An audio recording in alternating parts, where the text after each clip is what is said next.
UNICEF จะថ្នល់លក់សម្បត្តិចំហរបស់ប្រទេសបារាំងបានផ្សាយថាខេត្តសៀមរាបរបស់ប្រទេសកម្ពុជាបានក្លាយទៅជាទិសដៅទេសចរដ៏ពេញនិយមជាងគេបំផុតនៅដើមឆ្នាំនេះការស៊ើចរកគោលដៅទេសចរដ៏លេចធ្លោជាងគេនោះគឺកម្ពុជាគឺមានកំណើនរហូតដល់ 706% ថ្នល់លក់សម្បត្តិចំហដ៏ល្បីរបស់ប្រទេសបារាំងនេះក៏បាននិយាយថាឆ្ងាយពីភាពអ៊ូអរនៃទីក្រុងធំៗទីក្រុងអាត់កំបាំងនៅក្នុងទីក្រុងសៀមរាបបានតាក់ទាញភ្ញៀវទេសចរជាមួយនឹងបេតិកភណ្ឌប្រវត្តិសាស្ត្រប្រាសាទដ៏អស្ចារ្យនិងវប្បធម៌ដ៏គួរឲ្យចាប់អារម្មណ៍មែនទែន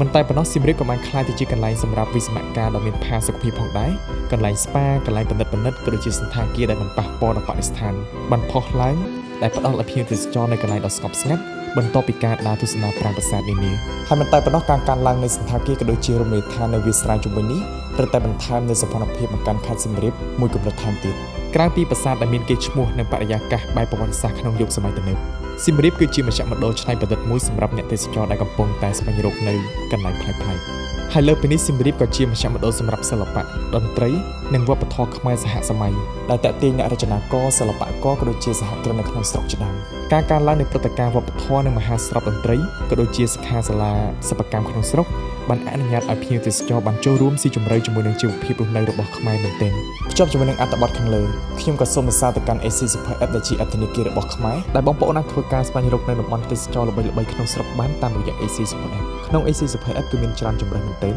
ចង់ស្គាល់កន្លែងថ្មីៗបងប្អូនអាចចុចត្រង់កន្លែងនេះមកឬក៏ចង់ស្គាល់កន្លែងតំបន់ទេសចរកន្លែងវប្បធម៌ឬក៏តំបន់ប្រវត្តិសាស្ត្រគឺ AC Super App មានទាំងអស់ដែលបងប្អូនអាចធ្វើការស្វែងរកបានហើយបើសិនជាបងប្អូនទាំងអស់គ្នាអត់ទាន់មាន AC Super App ទេបងប្អូនទាំងអស់គ្នាអាចធ្វើការ download បានតាមរយៈ App Store ឬក៏ Play Store អរគុណ